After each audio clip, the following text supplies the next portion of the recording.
Hello, we are grassroots volunteers reading Elizabeth Warren's plans aloud so that the sight impaired and other busy people can learn about Warren's ideas for a better America while multitasking. We are not professional voice artists, we do not have fancy equipment, we do not have sound studios. We will get tongue-tied, we will stumble over words, you may even hear an occasional dog bark or baby cry.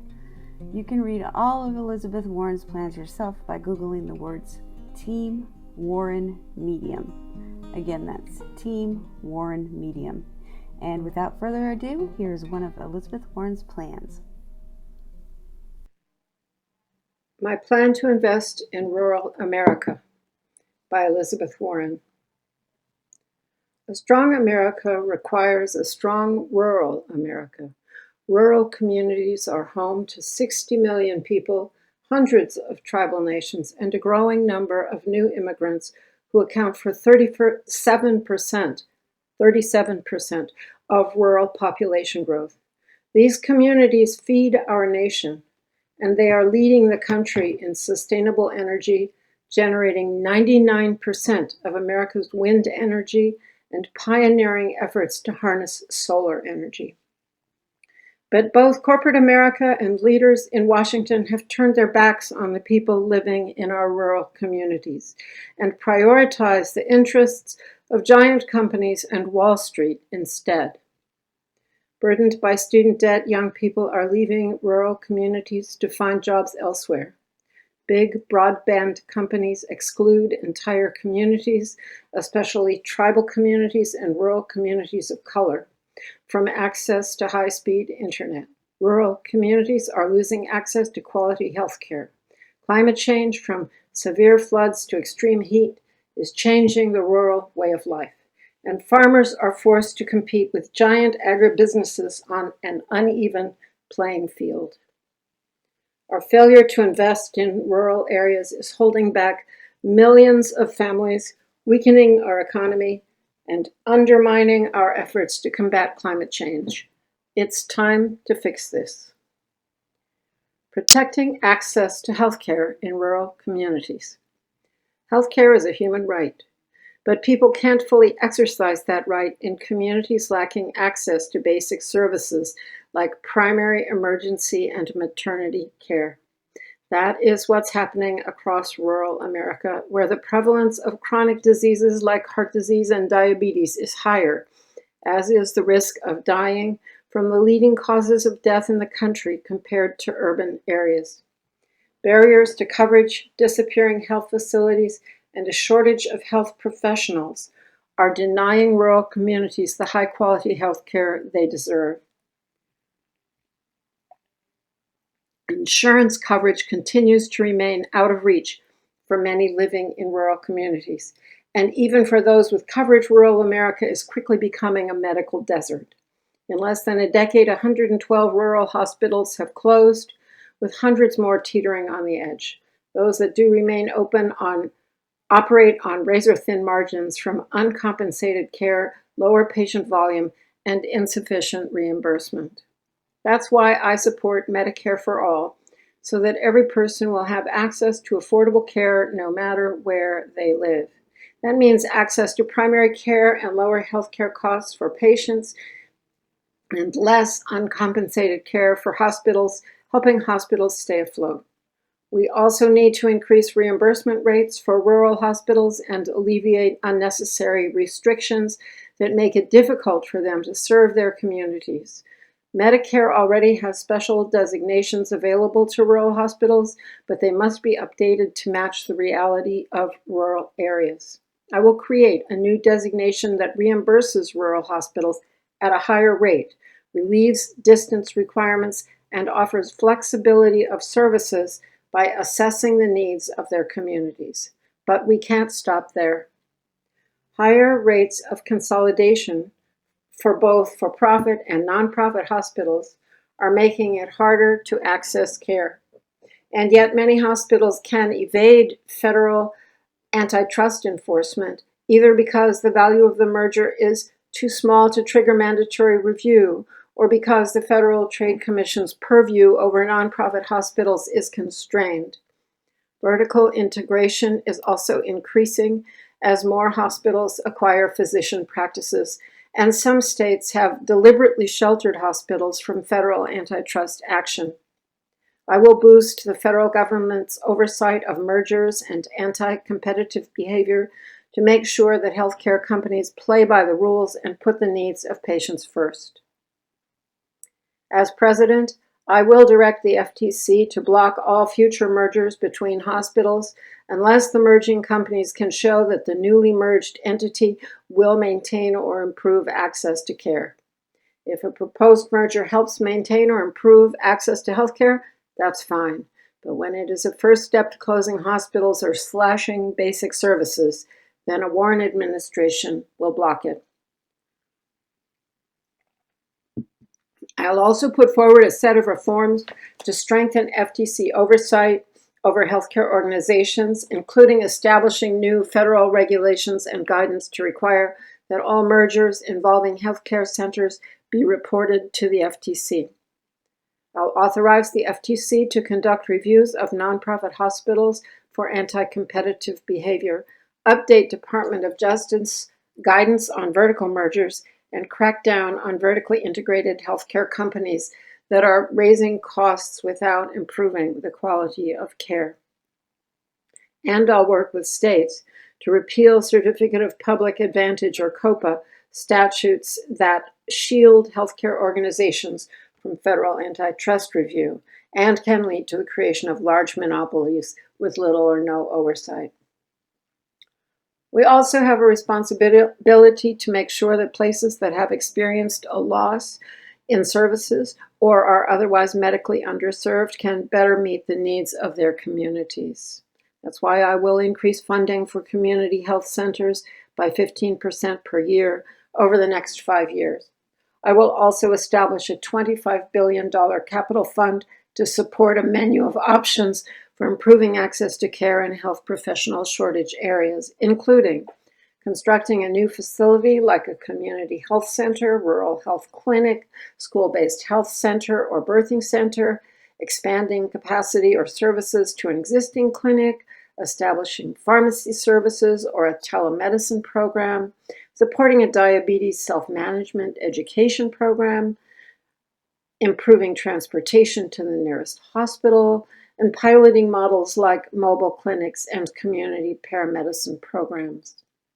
Rural communities have been particularly impacted by the opioid epidemic, with the rate of opioid overdose deaths having been higher there than in urban areas in recent years. I'm pushing for $100 billion over 10 years to end the opioid crisis, including $2.7 billion for the hardest hit counties and cities, and $800 million in direct funding for tribal governments and organizations.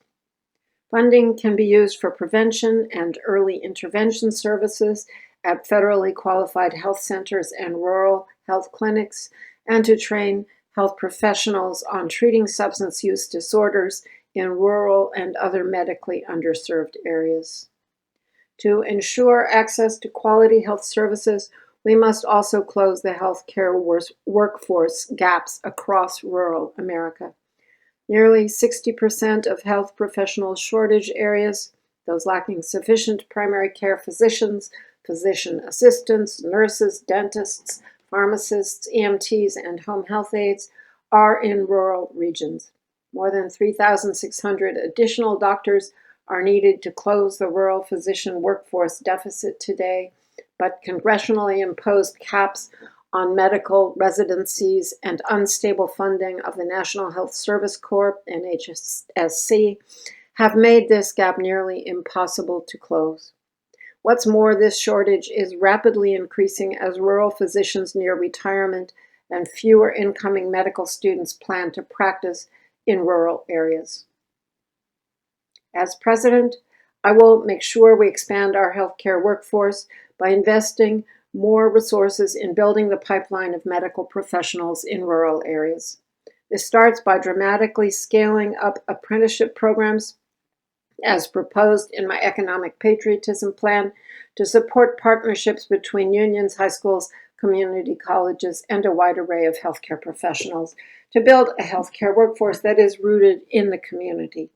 I'll lift the cap on residency placements by 15,000, and because residents are more likely to practice where they train, I'll target half of new placements in medically underserved areas, such as rural residency programs with rural training track programs, and the Indian Health Service, IHS, while working with rural programs to ensure that they can take full advantage of these increases. I'll also significantly expand the NHSC loan repayment program to $15 billion and the IHS loan repayment program to $1 billion over the next 10 years to cover full loan repayment for 5 years of service and to increase the number of health professionals serving rural and Native American communities. Building economic security in rural America. My plan doesn't stop at healthcare. Every American is entitled to some basic financial security no matter where they live. But people living in rural communities face challenges that can threaten that security. My plans are designed to address these challenges and allow people in rural communities to thrive economically. Take childcare. Today, a majority of rural communities lack sufficient access to childcare. On average, rural families spend more of their incomes on childcare than families in urban areas. My plan for universal childcare will provide access to high-quality childcare in every community that is free for millions and affordable for everyone. The federal government will also work closely with local providers and tribal governments to make sure that there are high-quality childcare options available in every community, including home-based childcare services, which rural families are more likely to use. Rural communities also face unique housing challenges. More than 150 rural counties have a severe need for affordable rental housing, and 38% of rural counties have moderately severe rental housing needs. Home values in rural areas have also been slower to recover from the financial crisis. My housing plan invests $523 million to create 380,000 affordable rental homes in rural communities and provides an additional $2 billion to help homeowners with underwater mortgages still struggling to recover from the financial crisis. It also invests $2.5 billion to build or rehabilitate 200,000 homes on tribal lands where overcrowding, homelessness, and substandard housing have reached crisis levels. And the student debt crisis hits rural areas particularly hard. In part because of huge student debt burdens, young adults are leaving rural communities for jobs in cities. Just 52% of rural student loan borrowers remain in a rural area compared to 66% of those who did not take out loans, and those with more debt are more likely to leave. My plan to cancel up to $50,000 in student loan debt will mean that recent graduates won't need to flock to urban centers to find jobs that will help them pay down these loans. And my plan to provide universal free technical 2-year and 4-year public college will make sure that no student is ever put in this situation again. We need to make it possible for students to see rural communities as places of opportunity where they can live, work, and build a future for themselves.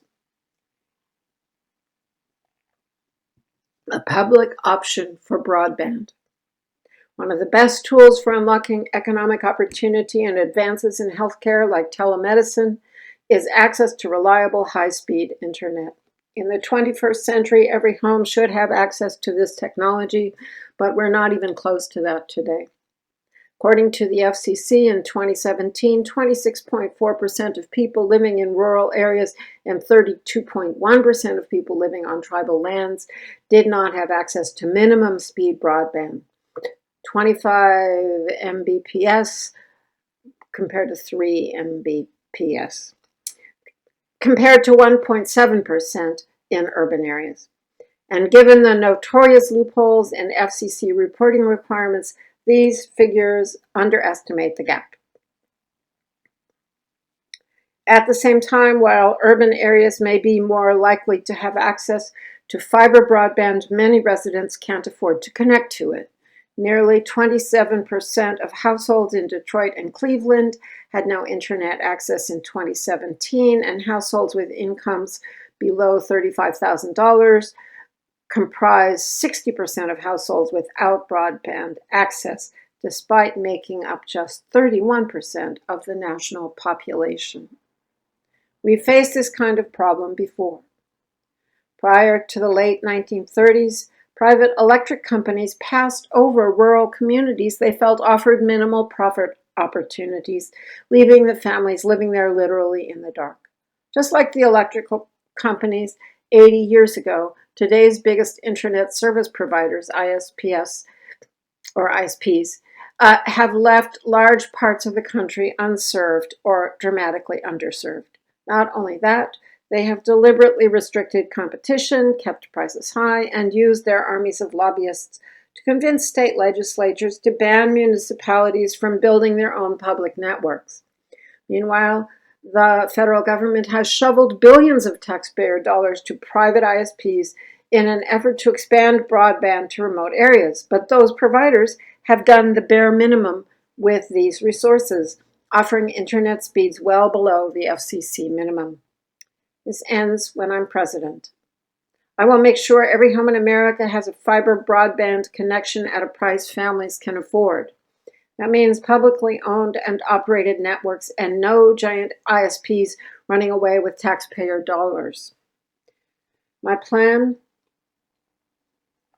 will make it clear in federal statute that municipalities have the right to build their own broadband networks. Many small towns and rural areas have turned to municipal networks to provide broadband access in places that the private market has failed to serve. But today, as many as 26 states have passed laws hindering or banning municipalities from building their own broadband infrastructure to protect the interests of giant telecom companies. We will preempt these laws and return this power to local governments. My plan will create an Office of Broadband Access in my Department of Economic Development that will manage a new $85 billion federal grant program to massively expand broadband access across the country. Under my plan, only electricity and telephone cooperatives, nonprofit organizations, tribes, cities, counties, and other state subdivisions will be eligible for grants from this fund, and all grants will be used to build the fiber infrastructure necessary to bring high-speed broadband to unserved areas, underserved areas, or areas with minimal competition. The federal government will pay 90 cents on the dollar for construction under these grants. In exchange, applicants will be required to offer high-speed public broadband directly to every home in their application area. Applicants will have to offer at least one plan with 100 Mbps, over 100 Mbps speeds, and one discount internet plan for low-income customers with a prepaid feature or a low monthly rate. Of these funds, $5 billion will be set aside specifically for 100% federal grants to tribal nations to expand broadband access on Native American lands. In addition to necessary last-mile infrastructure, tribes will be able to apply for funds to build the missing 8,000 miles of middle-mile fiber on tribal lands. My plan will appoint FCC commissioners who will restore net neutrality.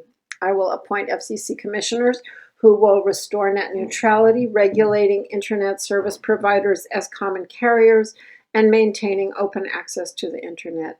And I will require all telecommunication services to contribute fairly into the Universal Service Fund to shore up essential universal service programs that provide subsidies to low-income individuals, schools, and libraries to increase broadband adoption, including signing into law and building on the Tribal Connect Act so that we can work toward every tribal library having broadband access.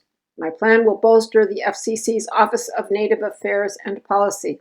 This office holds trainings, technical assistance, and consultations for Indian country. Providing it with dedicated, increased funding to expand its capacity will help close the digital divide. My plan will improve the accuracy of broadband maps. Weak FCC oversight has allowed ISPs to greatly exaggerate how many households they serve and has given ISPs added fuel to downplay their failures and protect themselves from regulation. To provide universal broadband access and crack down on anti-competitive behaviors, the government has to know how extensive the problems are.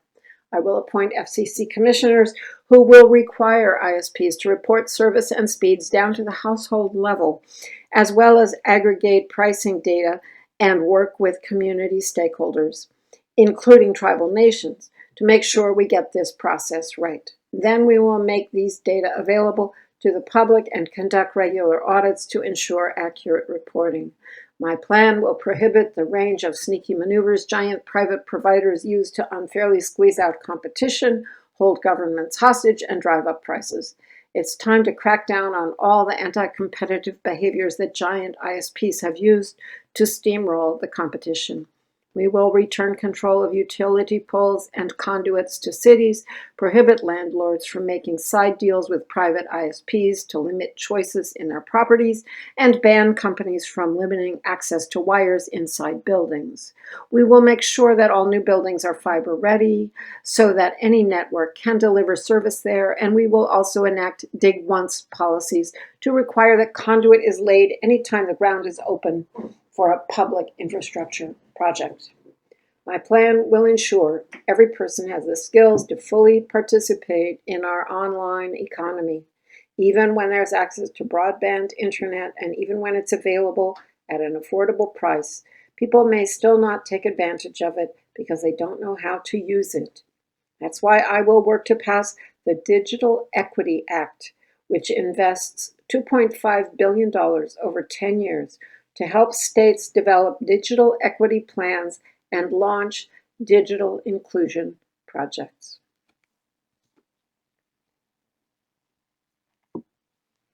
Creating and defending jobs in rural America. Expanding broadband is just the first step to boosting economic opportunity in rural communities. We need to do more to bring high-quality jobs back to rural areas and small towns and negotiate trade agreements that keep jobs in the U.S. and don't ship them overseas. That's why I've committed to creating a national job strategy focused specifically on regional economies and trends that disproportionately affect rural areas and small cities. And why I will spend $2 trillion in green research, manufacturing, and exporting to create more than 1 million new jobs, reversing the manufacturing losses that many rural communities have experienced over the last 2 decades. I've also called for $400 billion commitment in clean energy research and development, funding that will go to land-grant universities, rural areas, and areas that have seen the worst job losses in recent years.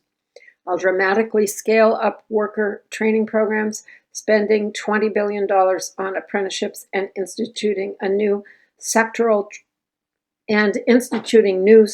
training programs to boost job opportunities for people across rural America. Immigration is also revitalizing local communities and reversing population decline in a number of rural communities. I've called for expanding legal immigration, done the right way and consistent with our principles to grow our economy, reunite families, and meet our labor market demands. My immigration plan will raise wages for everyone and make sure that businesses won't be able to get away with dirty tricks that undercut pay. And I will build a new approach to our trade policy to make sure that the new high-quality jobs we create stay right here in America. As part of my new plan, I'll fundamentally change our negotiation process so that rural communities are explicitly represented at the table and use our leverage to demand more for workers and farmers by raising standards worldwide. Bolstering small and local business. Small businesses are critical to the economic vitality of rural communities, but people in rural communities face challenges accessing capital and financial services to start, grow, and operate their businesses. The number of rural counties without a locally owned community bank has doubled since 1994, and 86 new rural banking deserts have appeared since 2008, leaving these communities with no banking services within 10 miles. That's why I've proposed allowing the U.S. Postal Service to partner with local community banks and credit unions to provide access to low-cost basic banking services online and at post offices. What's more, 25% of new rural banking deserts have been in communities of color. Credit and small loans are critical to starting and growing a small business, but longer distances between a borrower and their bank are associated with more credit denials and higher interest rates on loans. That's why I will establish a $7 billion fund to close the gap in startup capital for entrepreneurs of color, which will support 100,000 new minority-owned businesses, provide over 1 million new jobs, and further boost economic development in rural areas. Private equity firms have further harmed local businesses, buying up everything from mobile home parks to hospitals to nursing homes to local newspapers, loading them up with debt, sucking them dry, and leaving workers to pick up the pieces. I'll rein in Wall Street to hold private equity firms accountable and keep them from destroying businesses that bring economic opportunity and jobs to small towns and rural communities across the country. It's time to prioritize the long-term interests of American workers, not the short-term interests of big financial institutions.